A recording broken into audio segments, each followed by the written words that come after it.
Digital class বিডির পক্ষ থেকে সকলকে জানাচ্ছি আন্তরিক শুভেচ্ছা। আজকে আমরা আলোচনা করব HSC ICTর তৃতীয় অধ্যায়ের দ্বিতীয় অংশের একটা গুরুত্বপূর্ণ টপিক, নর গেটের মাধ্যমে বাস্তবায়ন বিভিন্ন সমীকরণ বা ফাংশন বা বিভিন্ন গেট।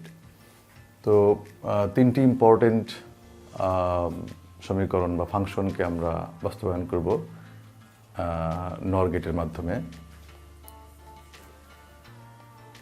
প্রথমে আমরা বাস্তবায়ন করব এক্স নর গেটকে। এক্স নর equivalent to AB plus A not B not.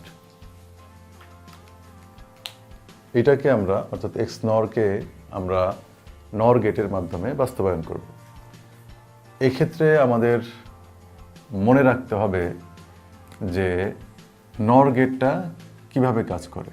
নর গেট যোগ করে নট করে, যোগ করবে তারপরে নট করবে, এটা হচ্ছে নর গেটের কাজ।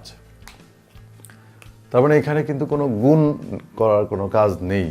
তাহলে গুণ যদি থাকে কোনো সমীকরণে তাহলে বা কোনো ফাংশনে, তাহলে আমরা সেই গুণটাকে চেঞ্জ করব যোগের মাধ্যমে, নটকে ভেঙে আর কি। আর তাহলে এখানে দেখতে পাচ্ছি যোগ আছে, এটা ঠিক থাকবে, কিন্তু এখানে গুণ আছে, এখানে গুণ আছে, এটাকে যোগ বানাতে হবে। তাহলে যোগ যদি বানাতে চাই তাহলে আমাদের নটকে ভাঙতে হবে, অর্থাৎ ডি মর্গানের সূত্রকে অ্যাপ্লাই করতে হবে। কিন্তু সেখানে আমাদের নট তো নেই, তাহলে নট আনতে হবে। নট আনতে হলে ডাবল নট নিতে হবে, কারণ আমরা জানি যে x double not equal two x. অর্থাৎ আমরা চাইলে যে কোনো সময় ডাবল নট আনতে পারি, আবার সরিয়ে ফেলতে পারি। তো এখানে নট ছিল না, আমরা ডাবল নট নিয়ে আসছি, এখানেও ডাবল নট নিব। উদ্দেশ্য কি? এই গুণটাকে যোগ বানাবো। তাহলে একটা নটকে ভেঙে ফেললেই কিন্তু আমাদের গুণটা যোগ হয়ে যাবে। একটা ভেঙে ফেললাম আর একটা রয়ে গেল। এই একইভাবে এখানেও তাই, এ নট একটা ভাঙবো প্লাস বি নট নট একটা রয়ে যাবে। এখানে যেহেতু ডাবল নট আছে এটাকে আমরা সরিয়ে ফেলতে পারি। তাহলে আমরা এটা ঠিক রাখলাম, এই ডাবল নটকে সরিয়ে ফেললাম, এটাকে সরিয়ে ফেললাম, এটা রইল। এখন আমরা লক্ষ্য করি যে এইটা নর গেট যোগ করে গুণ, যোগ করে নট, এইটাও নর গেট যোগ করে নট, কিন্তু এইটা এবং এইটা কিন্তু শুধু যোগ আছে, নট নাই। তাহলে এখানেও নট আনতে হবে। আমরা কী করবো তাহলে? এখানে পরের লাইনে গিয়ে ডাবল নট দিয়ে দিব আর কি।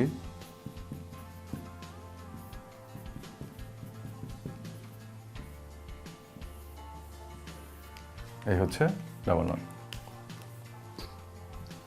হয়ে গেল। এটাকে এখন আমরা নর গেটের মাধ্যমে বাস্তবায়ন করব। তো এটা বাস্তবায়ন করার জন্য আমরা এটাকে এই অংশটুকু মুছে, যেহেতু আমাদের জায়গা কম, এটা উপরে লিখে বাস্তবায়ন করি। এটা আমরা এখানে লিখি A not plus B not not plus A plus B whole not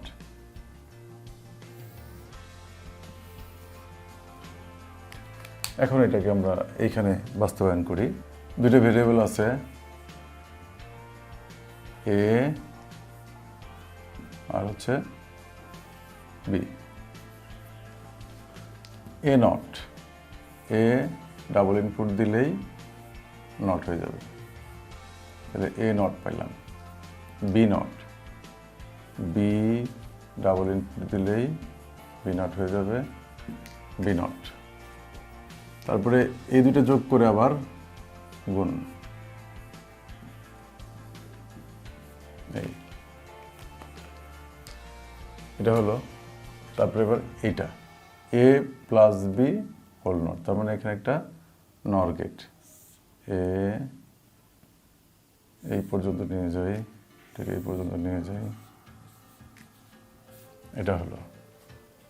এখন আবার এই দুইটা যোগ করে আবার নট, তার মানে এটাকে এখানে আরেকটা নর গেট। এখন আবার আরেকটা নট আছে, আমরা জানি যে ডাবল ইনপুট করলেই নট হবে, হয়ে গেল। তাহলে এখানে আমরা পেলাম কি এ, আর এটা হচ্ছে B, A plus B whole not, A not plus B not not. এখন এই দুইটা যোগ করে নট, তাহলে A not plus B not not plus A plus B whole not not. এরপরে আর একটা নট আসবে, A not plus B not plus A plus B whole not একটা নট। তাহলে আমরা এটা পেয়ে গেলাম। তাহলে আমরা দেখলাম যে আমাদের যে প্রদত্ত সমীকরণ বা এক্স নর গেটের যে মানটা, সেটাকে আমরা নর গেটের মাধ্যমে বাস্তবায়ন করলাম। এবার এই সমীকরণটাকে আমরা নর গেটের মাধ্যমে বাস্তবায়ন করব। এটিও একটা বোর্ডে আসছিল, স্পেসিফিক কত সালে আমার ঠিক মনে নেই, তবে খুব ইম্পর্টেন্ট একটা সমীকরণ এটি বা ফাংশন। এটা কিন্তু নর গেটে আছেই মোটামুটি, ঠিক আছে, কিন্তু এইখানে গুণ আছে, এটাকে আমরা যোগ করবো শুধুমাত্র P not plus Q not plus Q not plus R not, উপরে হচ্ছে হোল নট। এখন আমরা দেখতে পাচ্ছি যে কিউ নট দুইটা আছে, তাহলে Q not plus Q not equal to হচ্ছে Q not plus R not whole not. আমাদের কিন্তু অর গেট নর গেট হয়ে গেল। তাহলে P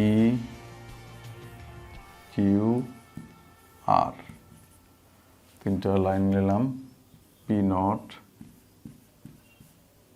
Q not R not.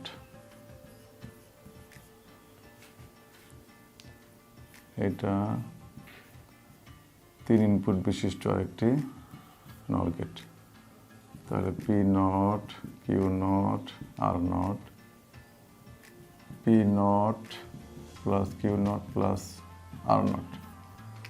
এতে আমাদের নর গেটের মধ্যে বাস্তবায়ন হয়ে গেল। আশা করি আমরা ভিডিওটি শেষ পর্যন্ত দেখেছি এবং নর গেট সংক্রান্ত বিষয়গুলো আমরা ভালোভাবে লক্ষ্য করেছি। তো আজকে এই পর্যন্তই, আশা করি দেখা হবে পরবর্তী টিউটোরিয়ালে। সে পর্যন্ত আমরা সকলেই ভালো থাকবো ইনশাল্লাহ। আল্লাহ হাফেজ।